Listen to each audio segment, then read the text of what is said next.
Pemirsa, seorang polisi yang bertugas di Polres Lampung Tengah tewas di tangan pemuda 17 tahun. Pelaku menghabisi nyawa korban karena tergiur harta. Selain informasi tersebut, kami juga memiliki rangkaian peristiwa kriminal lainnya yang menjadi pilihan redaksi. Berikut kami hadirkan dalam catatan kriminal Berita Satu Sore.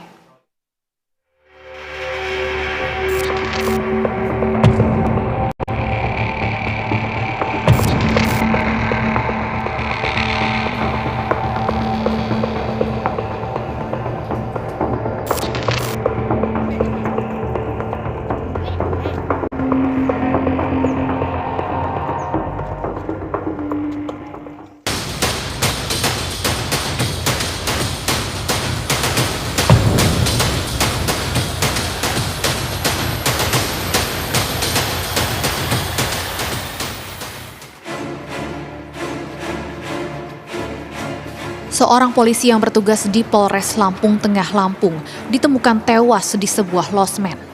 Pelaku menyembunyikan jasad korban di bawah tempat tidur.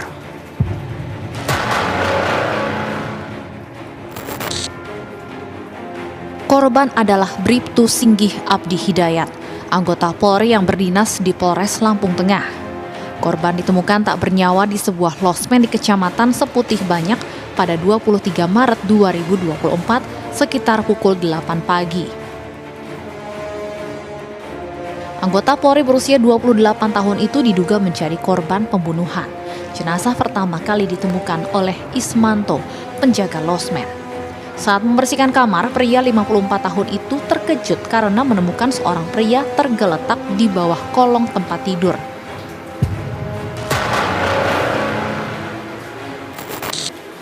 Ismanto kemudian melapor kepada atasannya dan pihak losmen langsung menghubungi polisi. Sementara jenazah dibawa ke Rumah Sakit Bayangkara Polda Lampung untuk diotopsi.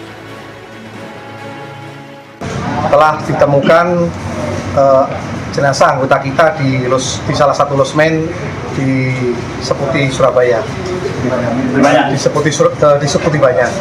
Kemudian diduga adanya kejahatan atau tindak pidana terhadap yang bersangkutan.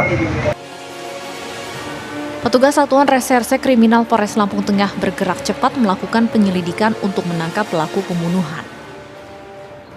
Oleh sebab itu, kami setelah mendapat laporan segera mendatangi TKP, olah TKP, kemudian bergerak cepat.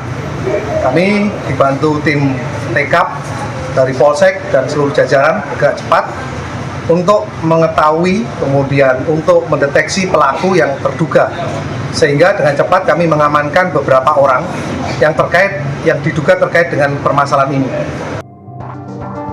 Dari hasil olah TKP dan keterangan sejumlah saksi, polisi dapat langsung menangkap pelaku pembunuhan Bribtu Singgih.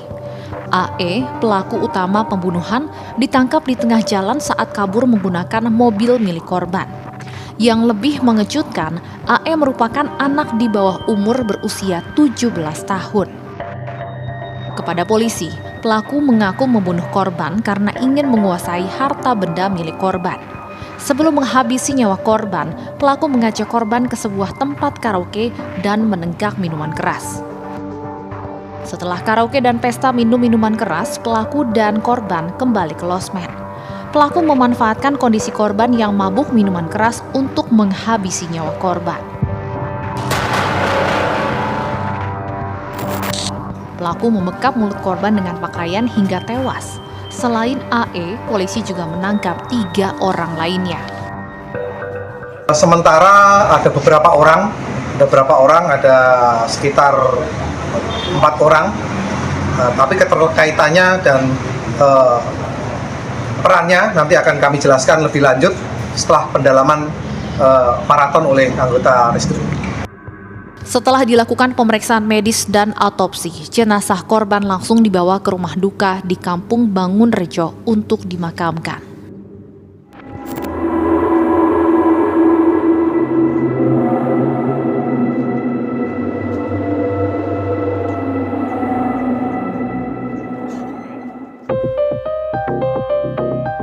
Pembunuhan karena tergiur harta juga terjadi di Gresik, Jawa Timur. Korban diketahui bernama Wardatun Toibah. jasad perempuan 28 tahun itu pertama kali ditemukan suaminya Mahfud di rumah sekaligus lokasi usahanya. Korban yang juga agen perbankan itu ditemukan dalam kondisi yang mengenaskan dengan luka tikam di bagian leher. Pembunuhan yang diduga bermotif perampokan diperkirakan terjadi pada 16 Maret 2024 sekitar pukul 3 dini hari. Suami korban baru mengetahui istrinya tewas sekitar pukul 5 pagi. Awalnya ia mengira istrinya tewas bunuh diri. Namun ia baru menyadari jika istrinya tewas karena dirampok setelah mengetahui uang di laci kamarnya raib. Menurut suami korban, ada uang 160 juta rupiah yang rencananya akan disetorkan ke bank digondol oleh pelaku. Kali angkat jenazahnya? Kakak saya, kasus saya. Berarti Idin datang, jenazah sudah di depan kamar sudah di kan tak kira bunuh diri atau apa kan. Tapi ternyata kok barang-barang saya hilang semua. Polisi yang datang ke lokasi langsung melakukan olah tempat kejadian perkara. Meski terdapat dugaan tewasnya korban karena aksi perampokan, polisi masih mendalami kasus ini dengan memeriksa saksi-saksi. Terlebih saat polisi datang ke TKP, kondisi jenazah sudah dibersihkan dan dipindahkan keluar kamar.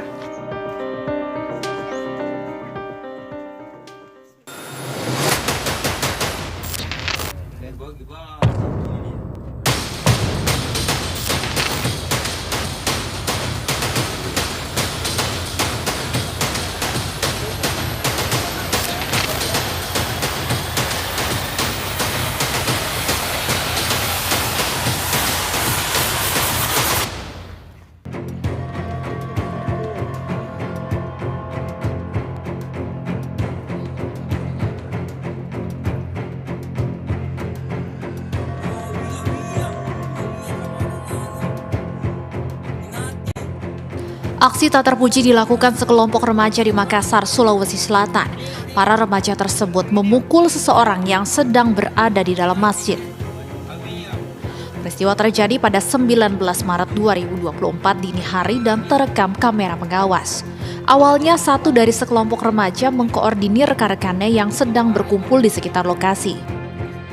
Sang remaja kemudian masuk ke dalam masjid, menarik dan memukul salah seorang jemaah. Korban lari dan menyelamatkan diri ke samping imam. Kalau dilihat di situ dia sementara berdiri juga sholat. Iya. Tapi tiba-tiba ada antar ya? Ada antar, dilihat di situ.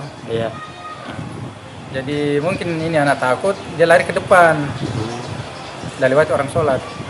Oh, dia lewati orang sholat? Udah lewati orang sholat. Di belakang samping imamnya? Iya. Udah sembunyi situ, tengkurap di situ.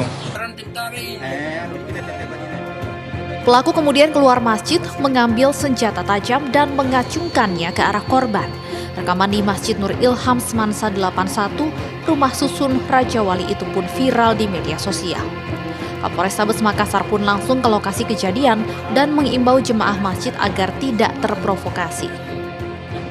Karena kami dapat informasi tadi, ada videonya, sehingga kami langsung melakukan antisipasi. Kami datang ke sini untuk pertama melaksanakan sholat asyar berjamaah, kemudian kita memberikan himbauan, dan ternyata juga kami sudah dapatkan adanya identitas daripada para pelaku. Nah, yang sampai saat ini kita belum tahu di sini adalah korbannya yang dipukul. Nah, ini ternyata bukan orang sini. Ini yang kita juga masih dalam pencarian. Kami menghimbau tentunya supaya jangan sampai terulang kembali seperti itu, karena masjid ini adalah tempat yang suci, tempat ibadah. Menurut polisi, antara korban dan pelaku sempat terjadi cekcok hingga korban bersembunyi di masjid. Korban juga diketahui tidak tinggal di lingkungan dekat masjid tersebut. Sementara pelaku merupakan remaja yang tinggal di sekitar lokasi. Tak butuh waktu lama, polisi menangkap pelaku penganiayaan. Di lokasi lokasi pertama, polisi menggerebek sebuah rumah dan mengamankan pelaku utama WK berusia 22 tahun. Pelaku tak berkutik saat ditangkap polisi. Dari pengembangan, polisi menangkap 2 orang lainnya, yakni MZ 15 tahun dan AL 19 tahun. Salah satu pelaku ditangkap saat melarikan diri, sedangkan 1 orang lainnya ditemukan bersembunyi di balik meja pedagang kaki lima. Pelaku kemudian dibawa untuk menunjukkan tempat senjata tajam yang digunakan untuk mengancam korban. Barang bukti berupa pisau dapur itu ditemukan di dalam saluran pembuangan air. Sementara 1 pelaku lain adalah AM berusia 16 tahun. Selanjutnya ke-4 pelaku dengan 2 diantaranya anak di bawah umur dibawa polisi beserta barang bukti. Sekitar jam 10 malam kita amankan 2 orang pelaku, kemudian kita kembangkan juga. Tadi pagi jam 3 subuh kita tangkap juga 2 orang pelaku. Ya, di mana dari 4 orang pelaku tersebut 2 di bawah umur dan 2 sudah dewasa. Dengan dimana 1 orang juga terbukti membawa sajam, sudah kita amankan juga sajamnya. Dari pemeriksaan, rupanya baik korban dan pelaku sempat terlibat pertikaian di jalanan tidak jauh dari masjid. Pelaku tidak terima dengan cara korban bertanya keberadaan kerabat perempuannya pada pelaku dan kawan-kawannya. Karena tersinggung, pelaku mengejar dan menganiaya korban hingga ke dalam masjid. Pada saat korban menanyakan alamat di sekitar TKP, kemudian juga di mana pelaku merasa bahwa cara korban menanyakan alamat kurang sopan, apalagi dia menilai bahwa korban tersebut bukan orang sana, sehingga terjadi cekcok mulut, terjadi perkelahian. Nah, kemudian korban lari ke arah masjid. Ketika masuk ke dalam masjid, korban berpura-pura sebagai jemaah sholat subuh tersebut. Nah, kemudian dilakukanlah penganiayaan dan juga dengan pengancaman dengan menggunakan senjata tajam. Meski telah meringkus 4 pelaku, polisi mengungkapkan masih mengejar 3 pelaku lain yang masuk daftar pencarian orang.